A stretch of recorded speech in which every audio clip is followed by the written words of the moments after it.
It says recording. We are recording. Yep, there Oh, we go. We got it. We are on.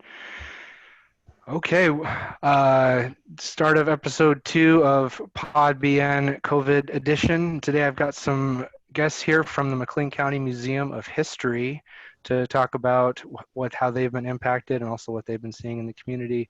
So got 3 people on today: Candace Summers, Rachael Massa, and Hannah Johnson. Could you guys please introduce yourselves and talk a little bit about your role in the museum, and then we can see where the conversation goes. Maybe Candace, you can go first. sure. I'm the director of education at the McLean County Museum of History, and so I work with Hannah in the education department, and we educate adults, kids, inside the building, outside the building, about local history, regional history. So it's a lot of fun. All right, Rachael. My name is Rachael Massa. I'm Director of Volunteers and Interns at the museum. My main job is to, rally as many people from the community to kind of help us operate the museum. Without our volunteers, we wouldn't be able to open our doors. Basically, and I know we will, the direction will go there, but I've been in contact with the volunteers and interns during this time, and that's my department. All right, and Hannah. All right. So Hannah Johnson, Education Program Coordinator. So as Candace mentioned, we are 2 of 3 full-time education staff at the museum. So Anthony Bowman is our 3rd partner in all of this. But again, more or less we're an educational institution. And so our department coordinates with all other departments in the various things that we do on-site and off-site at the museum. All right. So before we got on, Hannah, you were talking a little bit about the timeline of what the museum has done. So maybe we could start there. When did you decide to close the physical space, and then how have things adjusted since then, and how has your mission continued in some form since then? Yeah, good question. So in terms of chronology, we've officially been closed to the public since Saturday, March 14th. And we really started putting that plan in motion the Thursday before. So Thursday, March 12th, we gathered as staff. New information had becoming available, particularly locally, right? There were people talking about, kind of how close, right, is this virus to McLean County, with a little bit of the knowledge it was already here, of course, but really getting a good idea of how it was going to start impacting institutions and the public at large. And so following a staff meeting, we reached out to fellow organizations akin to ourselves to kind of see what they were talking about internally and how they were planning to move forward. And kind of, again, wanting to make sure that we, even at that point, we're all in this together, right? And so kind of doing our due diligence, but knowing that regardless, the museum was going to move forward with some kind of significant plans. And so our press release went out that Friday, Friday the 13th, right, to say that we'd be closed come Saturday. And so me personally, the last time I reported in the building to work, kind of per usual, was that following Monday. It was still open to staff members to come in and do work. And there was kind of this understanding that we'd continue to operate as usual, though we'd be closed to the public, but the space would be still available to us. And then we know how quickly, information changes and the nature of things. And so, even again, just personally, I was under the impression that I'd be continuing to report to work at least for a little while. And it was by that Tuesday that it was just, it was no longer in the cards. And so we still have a staff person, select staff people who are regularly entering the building, mainly because it's one of the biggest artifacts we have, right? So a historic building with obviously historically significant items within it. We need to make sure that we're doing our best to maintain our collections as well as the building itself. Mm-hmm. To your knowledge, has there ever been another time when I I can't, other than like a blizzard, like this doesn't really happen, right? We don't close down buildings at all with it. Did you have processes set up in place to try to facilitate it, or were you guys just have to figure all that out day at a time? Yeah, so Candace probably has the longest tenure with the museum, so her institutional memory might be longer than Rachel and mine in terms of closures. So Candace, how would you respond to that? So, because I've been at the museum almost 15 years now, the only other time I can think of where we closed to the public for a short period of time was when we had to evacuate our artifacts from our collection areas, which are on the ground floor. So the city, I believe, was working on this big 100-year-old water main in downtown, and there was the fear that as they were working on it, they would break it, and then that would flood our building. And so we had to move everything that we possibly could from the ground floor collection areas up to the upper levels. And I want to say we were shut down for a good week, if not maybe a little more, because it took time to move everything up and then for them to do the work and then to move everything back down. So there was a plan for that type of emergency. But as far as, what we've been going through now, it really, we all came together and developed this really awesome plan with how to maintain the building, how to handle emergencies, that all of us have been pulling together to create new digital content and digitize additional things. Um, so yeah, even with that small experience in our history, yeah, I don't think anybody's ever seen anything to this scale before. Can you tell me a little bit about what you mean of like adding additional digital content? What are you guys doing there? Well, some of the things that we're doing are digitizing books and publications that were not digitized before. So one of the things that came to my mind as we were, going through these uncharted waters was what could we get out there for schools that they could find useful. And we have a series of 3 books. Um, they're small books. They're geared towards middle school. And we had sent them out previously as hard copy editions to schools in the area. And one of the teachers must have been reading my mind because the very Monday after school had been canceled in person, I got an email saying, "Hey, could you in any way get us a digital copy of Journey Through the Great Depression? We use that book with our kids every year, and those books are in the classroom." And I said, "Well, I'm glad you asked because that's one of the things that we're going to do." Um, so we were able to get it digitized really quickly, and I sent that link out, and I already heard from a couple teachers within like a day of how appreciative they were to have that resource. They could still use it with their students and what a valuable tool it is. So things like Nice. that, we're definitely, trying to get out there more. And then Yeah. Hannah had created a really awesome resource, which she can tell you more about too. Yeah, I'd love to hear about any sort of things that you all have been doing to try to help people through this trying time. That's a great example. Are there any other examples like that? Yeah, so again, we have, various audiences that we're attempting to connect with and kind of maintain connections with, right, during this time. And so obviously school groups and teachers and classrooms is a primary audience that we want to make sure, just between kind of that March to mid-May, we had 70 plus programs.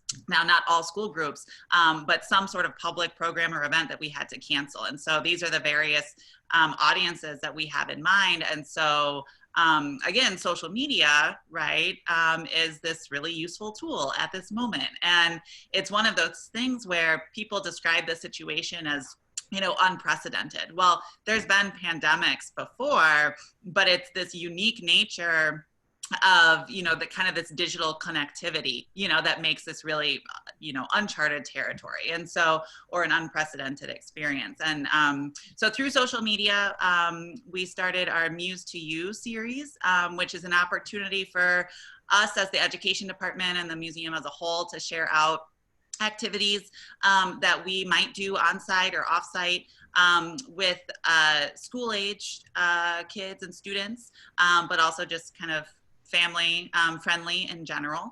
And so we post those twice a week. It's an opportunity, again, to kind of that artificial,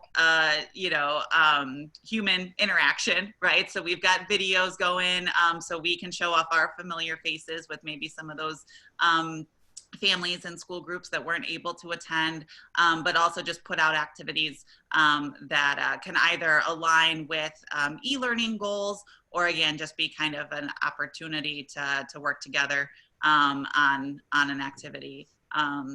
And so again, that's our Muse to You, which is an addition to the other, articles and publications that we've been digitizing. We worked interdepartmentally to create a comprehensive list of all our various digital resources. And so that's available through our mchistory.org website. And we've been sharing that out with our groups as well. And then Anthony, our fellow educator, has really got his finger on the pulse of our senior centers and the needs of our older adult population. And so he's our outreach coordinator. And so he's been working closely with activity directors and things, because again, the nature of senior centers, we go into these spaces with our senior reminiscence program. And all three of us are in, up to 7 to 9 senior centers a month. And obviously that's not a possibility right now. And really within those senior centers, it's not a possibility for them to have much group activity at all. And so that's an at-risk population that we're really concerned about, just in terms of kind of mental and social health during this time, as their, caregivers are taking care of their physical well-being. And then outreach to volunteers, right? And that core group is something that Rachael can speak to as well. Yeah, so in terms of volunteers, the museum has approximately a little over 150 volunteers. Oh, wow. A lot of them are retirees, all professionals from all walks of life, a variety of backgrounds. History is so universal, right? It brings all walks of life together. So I'm concerned about our volunteers. Most of them are seniors, like I said, and an at-risk kind of one of the more vulnerable populations to this COVID-19. So the Thursday before the governor kind of gave this shelter in place on Saturday, the Thursday before that Saturday, we told volunteers not to report anymore. I contacted those that were scheduled to work that day, and then the next week to let them know by calling them to let them know, please do not report. We're concerned. Your safety is the most important thing. So none of our volunteers are reporting. I've been keeping in communication with the volunteers throughout the day. Every day I try to, whether it's making phone calls, emails, the volunteer community, there are many different communication avenues that people use. So I try to be mindful if somebody prefers to be called or somebody likes to be texted. I've heard from most of our volunteers, and the ones that I haven't heard back from, I'm trying to call them. Everybody I've been hearing back from is hanging in there. They're doing all right. Some of them are in assisted living facilities, like Hannah mentioned, and they have the means and support that they need. Some of them are living alone, but have family in town. Some of them have, their kids home. Me personally, my 3rd grade daughter Rose is home with me. So a lot of some parents, volunteers, some volunteers that have their college age students home with them.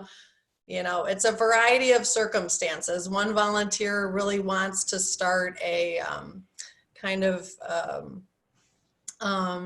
rationing for toilet paper. One is doing yard work. I mean, there's all kinds of ways people are passing their time right now. But as director of volunteers, my main priority is how can I be here for them? So I'm just trying as much as I can to reach out to them. One of our staff members, Tori Moray, she's the digital curator of humanities. She started with with the help of other community leaders and teachers and organizers, have formed the McLean County COVID-19 relief team.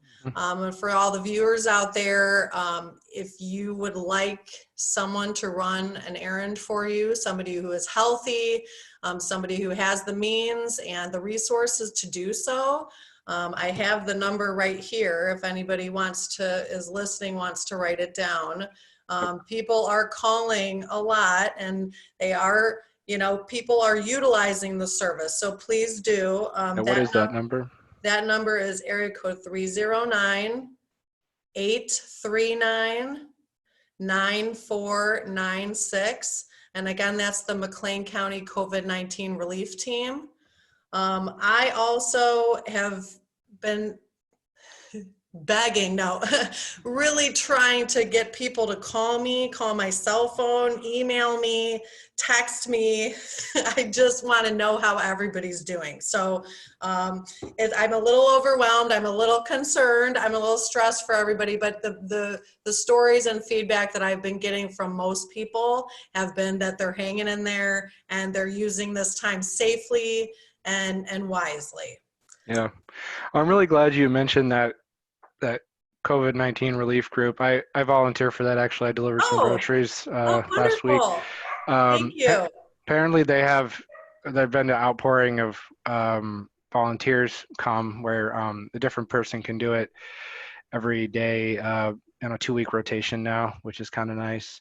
But yeah, the response has been pretty overwhelming to that. And I tell you, she really did her research setting that up. There's some very detailed instructions about like how to clean properly and when to clean, and like everything's all very sanitized and really safe. And so I was that's exactly the kind of stuff that I'm wanting to try to highlight on this podcast, is how people are overcoming this and still coming together. So I think I might have an episode that highlights that too, because it's a really cool thing.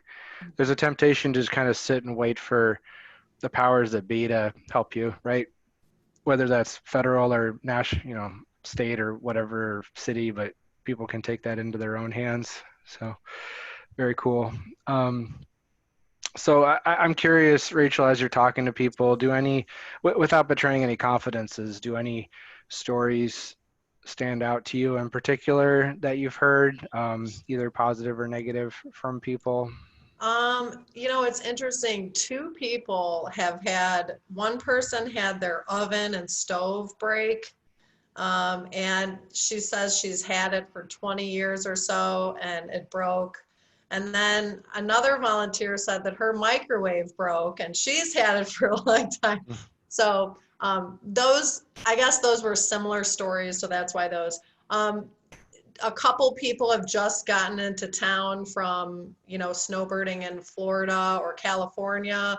One of the volunteers that was in Naples, Florida, her son and grandson drove down to get her because they didn't want to fly. And so those people who are coming back into town, they're snowbirds. I like to keep an eye on them and make sure they have family in town. If they don't, then I want to be here. I personally don't have family in town, so I'm healthy and ready to go with anything I can, any way I can. I'm trying to think. Nobody seems too terribly frustrated. Everybody seems like their attitudes they're trying to remain positive. The interns, the volunteer is also the internship department. We had 3 interns this past semester. All of those interns will complete their internship with the amount of hours that they've already completed.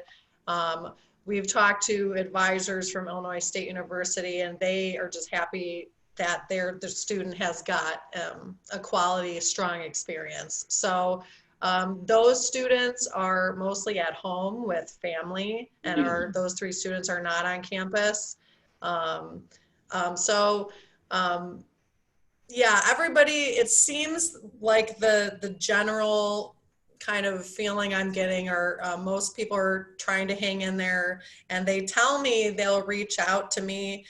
Some volunteers I feel maybe feel too proud, but it's I really am trying to be as upbeat and excitable and enthusiastic in my language to help them feel comfortable to reaching out, because I know this is, the pride gets in the way with a lot of our seniors, and this isn't the time to be too proud. It's a time to ask for help if you need. Yeah, Midwesterners are pretty good at enduring things, I think, where we can flip that stoic switch on pretty well. But that doesn't always mean that you're doing completely well. So yeah, that can get in the way of you asking for help, even if the help is just somebody to talk to and have a conversation with, right? If you're an extrovert and feeling drained because you don't have that connection, people need to not be proud about that and reach out when they need to. One too, I think that brings to light how, the nature of our work and just the nature of how we, again, navigate these social spaces is different now, right? And so the expectations that we have for ourselves and each other have to kind of shift. And so even just in terms of how we are conceptualizing the work that we're doing as the museum, some of that is simply, again, like Tori, taking the time to set up this, mutual aid relief team, or some of that is simply having those conversations with volunteers or other staff members or other people in the community, unrelated, quote unquote, to your day-to-day work. Maybe it's your neighbor next door. So the roles that we're playing have varied, in certain ways that we're still working full time, right? But it's just in kind of different respects depending on our particular situations, right? Because even within staff, each of us are in a very unique circumstance. And, if you're educating now your child full time, in addition to reaching out to 150 volunteers, that might be your entire day, right? Mm-hmm. So planning ahead for, next season's big new thing might not be on the table. But then there's those of us who maybe have a little bit more flexibility, who can try to be, proactive in the new realities that we find ourselves now and get some stuff out there. And, that's the thing too, is, that idea of perfection, right? Just as much as like pride doesn't apply, perfection in these instances doesn't really apply either. So it's about like doing our best to be out there and to be making those connections, but not being overly worried with, how polished this is, because this is new for everyone. Yeah. Do any other stories come to mind from people that you've interacted with, or your own personal experience? Anything notable about how people are handling it? Well, as to speak to what Hannah just said, my daughter's in 3rd grade. She goes to Bent School, and we just trying to balance the work from home and the e-learning, trying to incorporate all the activities that Rose and I are doing at home into trying to incorporate education and learning into all of the things that we're doing at home. So yeah, I think everybody's kind of realities are shifting. Let's see, I've heard some people are getting into good books. Some people are doing yard work. Some people are cleaning out and kind of not binging, but they're purging their food, their closets. And I know Mission Mart has closed, unfortunately. But people are, I want more stories. That's why I'm trying to kind of encourage volunteers to reach out to me. And no specific story that's so alarming or, so kind of sticks out. Everybody's kind of just trying to hang in there. On the I mean, topic of stories, yeah. Tyson, not to cut you off, No, go for it. but that's another part of this whole, experience, and the role that the museum really needs to play is not just capturing the stories of staff and volunteers and those who have a close connection to the museum, but capturing the stories of everyone in McLean County who's navigating this experience in different ways. And so our collections teams, our curator and our archival collections people, and then Tori, our curator of digital humanities, are working together. And there's an online campaign where we're encouraging folks to submit elements of their particular experience, as well as kind of disseminating how-tos for those who are interested in journaling in some way, given their chosen medium. And so the museum is, in the process of actively collecting those stories. And we've been fortunate that there were other community members and leaders in town who reached out to the museum and have helped get some of those conversations going. And, being aware of the collections efforts of Illinois Wesleyan and ISU and other institutions that are attempting to kind of capture the stories of their particular audiences and demographics. But it's our job, again, as the McLean County Museum of History, to make sure that we're not just telling the Bloomington Normal story, we're telling the story of various communities within the county. But also, again, the challenge of collecting these very personal, archival communications and stories exclusively through digital means until the time that it's safe to kind of have these in-person conversations. And so we've got a short list of, the stories that we explicitly want to capture, right? And that's first responders and medical staffers, and that's workers in grocery stores and other essential businesses. That's small business owners and restaurants who've had to shutter temporarily.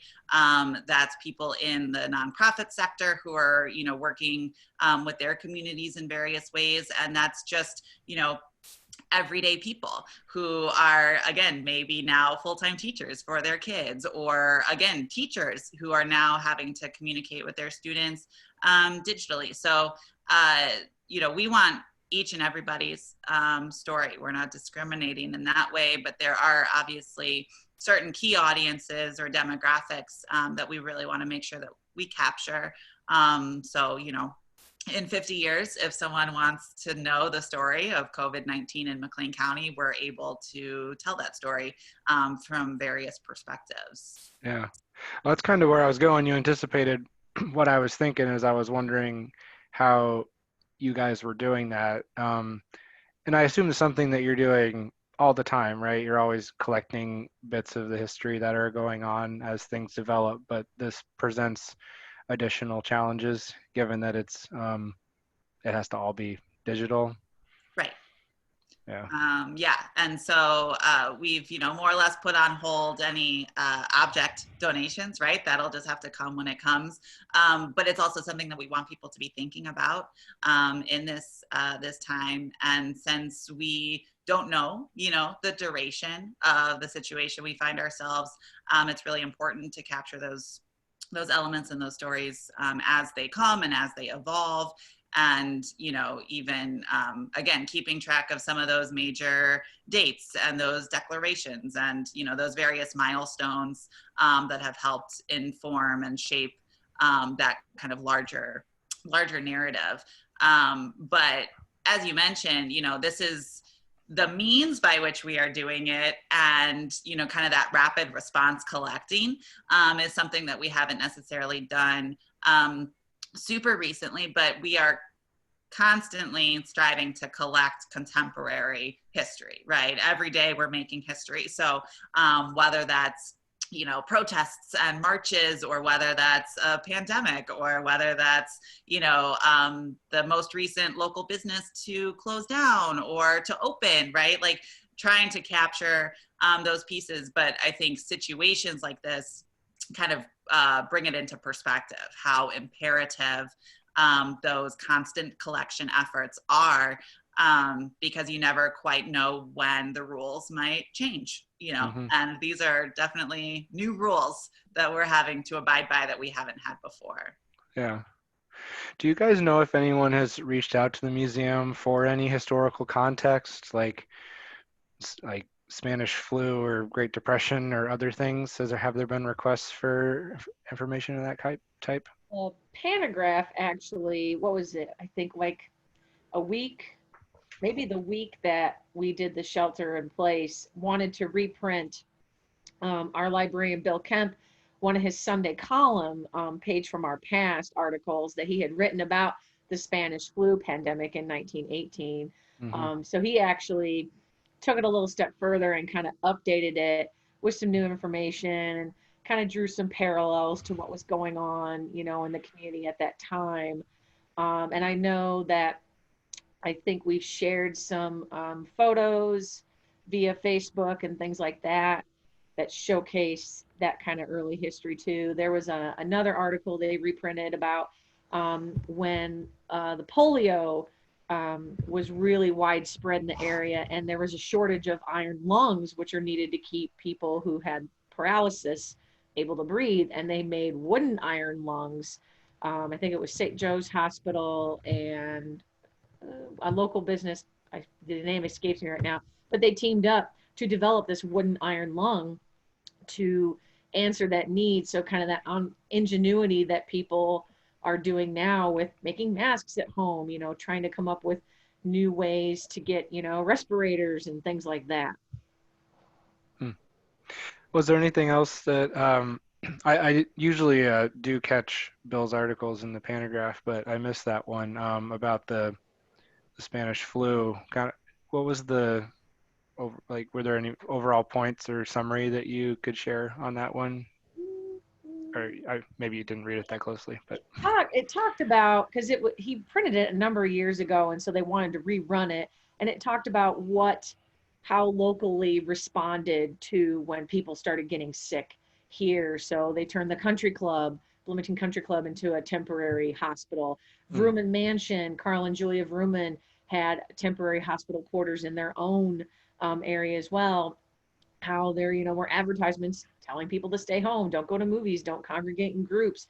And so how this area responded with similar things that are being done today, not that we have to turn anything locally into hospitals yet, hopefully we won't, but just showing people kind of some of the similarities and parallels there were in history, with people having to shelter in place and change their daily lives in order to halt the curve and stop the spread. Yeah.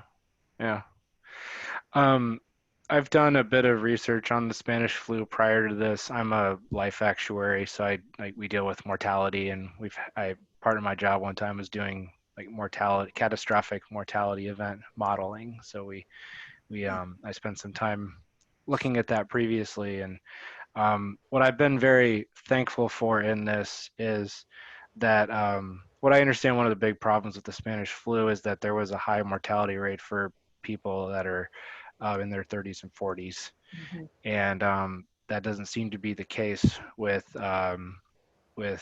this disease. Not that you want anyone to have a high mortality rate, but in particular, if you start taking out people in that, those are people who are parents of young kids and are key members of keeping the economy moving. And so it was particularly disruptive, because anybody could be susceptible to it. And hopefully that doesn't. That was been the main thing I've been looking at as I see the data is there any indication that middle population has started to get a increased lift in it? And I've been happy to see that that's not the case so far. And hopefully if we keep social distancing and keep this thing from spreading, it won't mutate and do something like that. But that history of it, though morbid, is quite interesting. We also don't have World War II.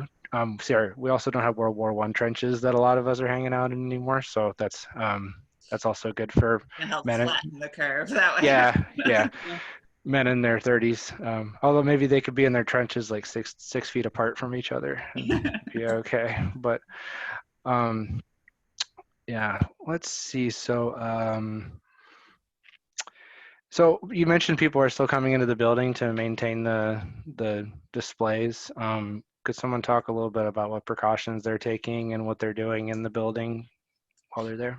Yeah, so again, social distancing is obviously imperative. There's never more than 2 people in the building at once, and they're not occupying similar spaces. But again, maintenance of the building as well as the collections is a top priority for us, right? And so if we're going to kind of keep to our promise of preserving these objects in perpetuity, we have to make sure that everything is on the up and up. And so we've established, basically a checklist. And so checking out the various collections areas and other potential problem spots within the building, and doing that routine survey a number of times a week. And then, there's still mail to go through, and there's still some checks to process, right? And so that's, one of, sometimes and oftentimes I think in organizations, the unsung heroes are the development departments, right? And so they're keeping, bills paid and donors in the know and outreach in that way. But also, again, will be imperative in helping us weather this situation. And it's going to be a time where there's a lot of, I don't want to say competition, you know what I mean? But there's going to be limited funds, and there's going to be a lot of really great causes to give to and to support. And so they're, not physically on site apart from, collecting mail and processing checks, but that's another element, that's really important that we acknowledge. But yeah, otherwise, it's really that social distancing and the ensuring that there's very limited people in the space at once, and disinfecting any commonly used spaces like doorknobs and that sort of thing. So that's just kind of a everyday procedure now, is kind of cleaning up as you go in and cleaning up as you go out to ensure that that space remains at equilibrium. Mm-hmm. Yeah. So, I mean, it's kind of easy to tell that you need to be closed now because of the governor's orders. Do you guys know, are there certain like metrics that the museum's looking at as far as like when to reopen? Do you think you'll mostly trust the state direction on that? Has there been any conversation along those lines of how will we know it's safe to reopen and in what capacity, or is it just too hard to tell at this point? Had a lot of hypothetical conversations. I will say, I think for most people, right, it's impossible to predict. So when we closed originally, we had said, again, going at that point a little bit by ISU's decision and state schools, based on when they were closing through April 10th at that point, we were going to be closed through April 7th. Obviously, we've extended that deadline, but that was just in a matter of weeks, right? That we had to make that decision. And so definitely, and obviously going by state mandates and standards, but there's just a lot of conversation, not just internally, but with other organizations like ourselves, right? And so our fellow museums in town, like the Children's Discovery Museum and the David Davis Mansion, as well as other cultural centers, Miller Park Zoo and U of I Extension, and others, where we're having those conversations amongst ourselves, right? To kind of establish the public libraries too, right? So we all have different bodies that we answer to. Some of us are city level, some of us are state level. And so we're able to kind of glean insight from those different perspectives and hope to establish some sort of consensus on how we move forward as a community, not just as individual institutions as much as possible.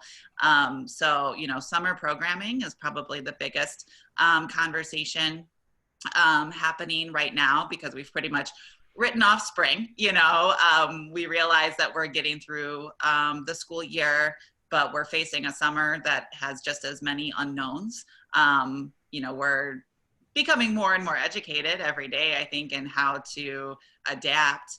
And then, depending on what summer brings and even what the next couple of months bring, those conversations will continue into fall programming. And so it's difficult to realize that kind of all of 2020 is inevitably in question, right? Because regardless of when our various institutions are back open to the public, the way that we're engaging with those publics is likely going to be different. And, there's the potential that group sizes will be limited, for a longer time than even we're, back out in public spaces. We don't know what the school systems will be doing come fall. So yeah, it's kind of, it's a really great opportunity to be able to work within certain creative constraints. But it's a little bit surreal, because most of us in this industry, we're working, a year out at least, right? We've got calendars and program ideas and benchmarks to hit. And yeah, you just have to accept that you're going to do the best you can, but what you had planned may or may not happen. But I know with, again, a lot of people in education, especially with informal educators, summer programming, is a really big time for our sector to shine. And we want to be able to provide those services to our summer campers and our daycare centers who utilize our institutions in various ways, and summer reading programs and all of that. And so, yeah, summertime is going to be, it's going to be a hard thing depending on what the circumstances are. Yeah. I'm a big planner myself. That's how I deal with anxiety, and I've had to admit that this is not not an option available to me at this time. So right. I actually, it's something happened to me on Friday that some of the plans you set up, like someone's going to be working on something different, and some of the plans that I had set up for that person to do on my team is not going to be different. And I got more upset than I typically get at work about it. Like, it stuck with me for all evening. I was just very grumpy. I couldn't let it go. And then I realized, like, once, now that a couple of days have passed, I'm like, I don't think it was that big of a deal. It's just I couldn't handle one more set of plans that I had getting messed up again. Like, I need to have something work on it for more than 2 weeks as I would like it to, but it's just not the reality of where we're at right now with anything. So. Right. And it's, it's tough because the museum as an institution has its own history, right? And so we've engaged with our publics in different ways throughout our history. And, speaking just from a personal perspective, we were really on this cusp of being highly active, right, in the community. And I don't think anybody would question that. And the amount of time spent out in the community and then inviting others into our space was kind of snowballing in a way that maybe some of us were like, we don't know how long this is sustainable. But at the same time, it was kind of this identity of the museum in this current moment. And very quickly, the opportunity to engage with those communities at the local level, at the, international level, right? Like, we had a museum exchange that we were partnering with the Vladimir Canterbury Sister City Association and upwards of 15 other organizations locally and throughout the state.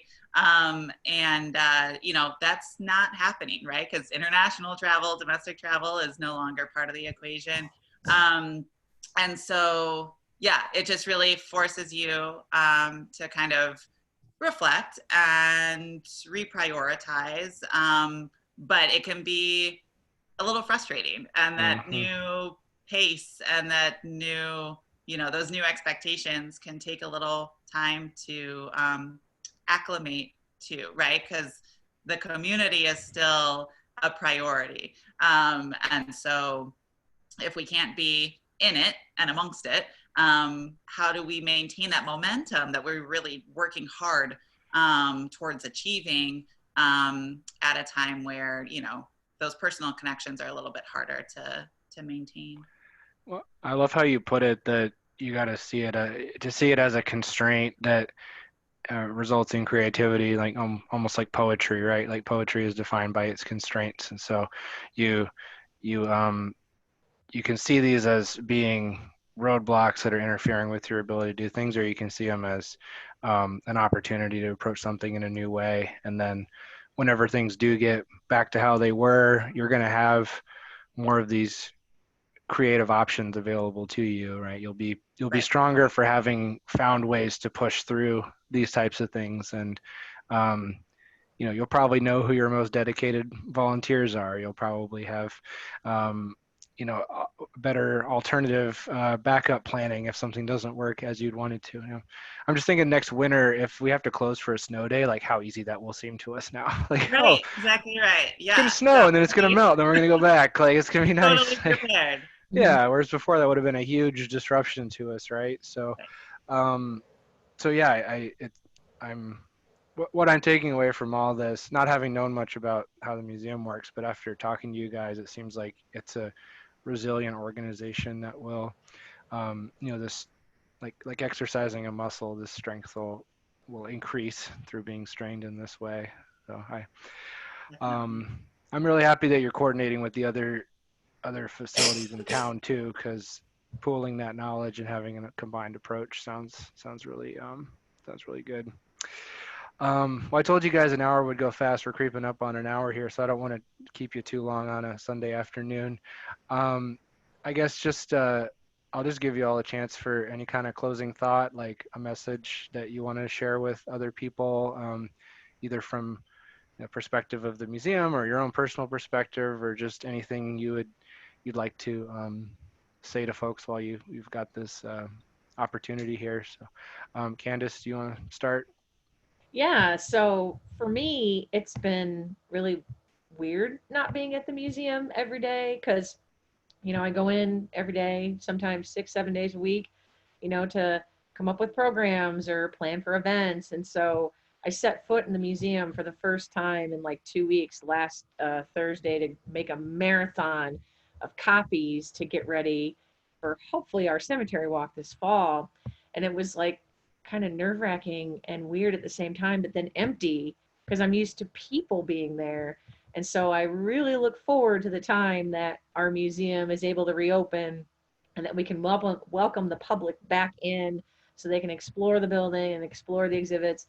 But just know for people that we're here and we're working hard, even though remotely, and there's lots of great resources out there that can help you either ease boredom, help you with your school activities, help you with your genealogy, all that kind of good stuff, that we're working to create for you. Yeah, great. Rachel, any final thoughts from you? My message is just to please everybody who's listening, just please be safe. Um, don't hesitate to reach out to people in your life for help, even if you are super strong and can do everything by yourself. Please reach out. I am hoping I miss everybody. It is also strange for me not going into the museum, and I consider all of our volunteers my friends. And so I'm just hoping that everybody returns and just knows that just know that we are here for you. We are here for the community in any way that we can help. Please share your testimonials online with us about your daily activities, what you're doing. We are making history together, so we need your stories, everybody's stories. And so I would just say, be well. Thank you for having us, Tyson, and come see us when we reopen. We will keep you all posted. Looking forward to that. And Hannah? Yeah, so personally, again, it's just a reminder that likely, there won't be a returning to normal, right? Like each day, we're not only making history, right, but we're kind of shaping our present on the fly. And so just to be open to the various opportunities that may emerge in this time together. But again, to take the opportunity to refocus and reprioritize and kind of embrace whatever this moment is for all of us, and to realize again how unique our various experiences are and how valuable it is for us as a community, and specifically the History Museum, to be able to capture those stories and curate that history of our community during this time. But yeah, just be well, obviously, and take the time to do good, right? We're kind of positioned in a weird nebulous space right now. So take advantage of it in the ways that you can for yourself, but also for those who are close to you and just the community at large, right? I think this local perspective is something that we always promote. And right now there is literally no time like the present to engage and become aware of what resources you have available locally, and the producers amongst us, right? Farmers and artists and cultural centers and educational resources. We have a really robust community that is well positioned to weather this historic event together. Mm-hmm. Well, yeah, it's a perfect example of your point of making connections with people and seeing it as an opportunity, because I otherwise wouldn't have had a chance to talk to you guys. So I'm really glad you reached out and that you took your time to chat with me. So thank you for that. Thank you. Appreciate the opportunity. If people want to learn more, you're on Facebook, right? Yeah, so definitely follow us on Facebook and Instagram. Okay. We're most active there. And then our website is mchistory.org. And all of the various things that we're posting via social media, most of them can also be accessed through the website. We do have a phone number, but again, not regular staff attending to the phones right now. So email and connecting through the website or social media is our primary modus operandi these days. And if people want to send in their own personal stories, they can find links on the website for how to do that. Correct, on the website. Okay. And then we'll be posting regularly on Facebook as well, giving people various opportunities to submit those stories. All right. Well, I'll put that information in the show notes, and I'll also put in the contact number for the McLean County for the Relief Task Force. Oh, great. Well, right before we break, I do want to thank our sponsors, Play Normal Esports, who is unfortunately closed now. That's why I'm in my backup Podbean studio right here. I've got my labels, my logos up there. And then Normal Gadgets is still open, and they are doing specials on phone cleaning right now. So your phone is really dirty, so you can bring it over to Normal Gadgets and clean that up for you. And then BRE Law is our last sponsor, and they are open, not physically, but they're taking calls, and so they are available to help too. So any listeners who want to go help support some local businesses, please consider dropping them a line. Well, Candace, Rachel, and Hannah, thanks a lot for your time. Thanks for what you do for the community, and look forward to coming and visit the museum when it opens up again. Thank you. Thank you, Tyson. Bye. Have a good day, everybody. Yeah. All right.